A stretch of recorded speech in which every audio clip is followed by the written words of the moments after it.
હરેશભાઈ પાંચાભાઈ પોસિયા, કૈલાસનગર 2 માં રહું છું. આ ટીપી નો નોટિસ આવી છે, અમે અહીં બજાવવા આવ્યા છે. એક નોટિસ એ લોકોને આપી, એક નોટિસ અમે રાખી છે, પણ અમને આનો સખત વિરોધ છે. અમે ગરીબ માણસો છે, તો અમારે પછી જવું ક્યાં? અમારે પાસે 1-2 રૂમ હોય અને એમાં અડધું કપાઈ જાય તો વાહે અમારે પૈસા કાઢવા ક્યાંથી? તો ગરીબ માણસો છે, તો આનો અમે સખત વિરોધ કરીએ છીએ. અને આમાં નકર અમને બધા એમ કે આંદોલનમાં જોડાવ, તો આંદોલનમાં જોડાવ. ને 10 થી 12 થી 15 વર્ષ પછી તમે એમ કહો કઈ રસ્તો પોળો કરવો તો એ લોકોની હાલત શું થાય? અમુક ને તો માત્ર ખાલી આપણે જોઈએ કે 10 થી 12 મીટર જેટલું જો આ કપાત થાય ટીપીની, તો એટલા જ મકાન વધે છે, તો એ જાય ક્યાં? એટલે ખરેખર આ જે ટીપી સ્કીમ છે એમાં યોગ્ય રીતે વિચારણા કરી આ લોકો તમામ વિસ્તારના જે રહેણાંક વિસ્તારના લોકો છે એમનો તમામનો વિરોધ છે.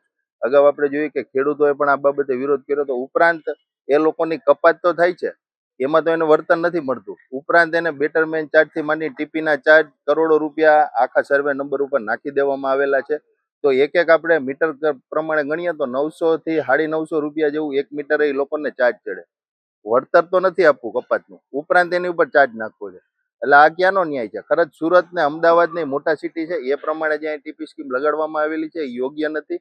જુનાગઢ નાનું સેન્ટર છે, નાના નાના લોકો રહે છે, અહીંયા ક્યારે એટલી વેલ્યુએશન થવાની નથી. તો ખરેખર આ ટીપીમાં વિચારણા કરવી જોઈએ અને આને યોગ્ય રીતે અમુક મુખ્ય રસ્તાઓને બાદ કરતા જે ઇન્ટરનલ ગલીઓ જે લીધેલી છે એમને આમાંથી બાદ કરીને સર્વે કરી અને યોગ્ય રીતે એમને વળતર પણ મળે. જો અમુક રસ્તાઓ એવા કપાત થવાના જ હોય, મુખ્ય રસ્તા બનાવવા પડે એમ, તેમને એમનું વળતર મળવું જોઈએ.